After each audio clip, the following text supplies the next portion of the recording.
At sa iba pang mga balita, pinayagan na ng Sandigan Bayan na makapagdiwang ng holiday season si Pampanga Congresswoman Gloria Arroyo sa kanyang bahay.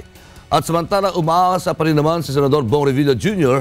na pagbibigyan ng Sandigan Bayan ang motion for reconsideration niyang makapagpiyansa kahit na nauna na itong tinanggihan ng korte.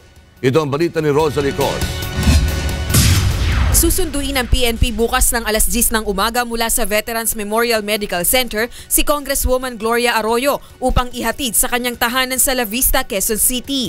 Ito ay dahil sa partially granted ng Sandigan Bayan 1st Division ang kanyang kahilingang makapiling ang pamilya ngayong holiday season mula December 23 to 26, 2014. I think the resolution the favorable resolution is more than enough to make the former president happy. Kaugnay nito ay inatasan ng korte ang PNP Director General na magtalaga ng nararapat na bilang ng personal escort at tiyakin ang seguridad ni Arroyo. Kontrolado at monitor din dapat ng pulisya ang paggamit ng communication at electronic device ni CGMA at ng mga mag-aasiste sa kanya. Hindi rin siya pinahintulutang makapanayam ng media. Binilinan din ng korte na si CGMA ang sasagot sa lahat ng gastusin kaugnay ng kanyang holiday furlough, maging ang pagkain ng mga security escort niya. Samantala, umaasa naman si Senador Ramon Bong Revilla Jr. nakakatigan ng korte ang inihain niyang motion for reconsideration sa hindi pinagbigyang petition for bail sa kanyang kasong plunder at sa bandang huli ay ganap na mapapawalang sala siya. Siyempre, malungkot yun, pero naniniwala pa rin naman tayong justisya at ating bansa.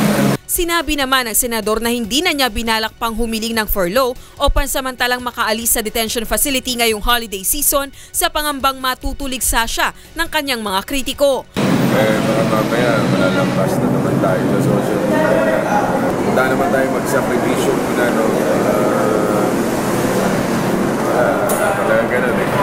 Noong December 2 ay nagdesisyon ng mga first justices sa pangunguna ni Justice Efren de la Cruz na tanggihan ang bill petition ni Senador Revilla, Chief of Staff nito na si Richard Cambe at si Janet Lim Napoles. Ito ay dahil sa matibay ang mga ebidensyang iprinisinta ng prosekusyon laban sa mga akusado.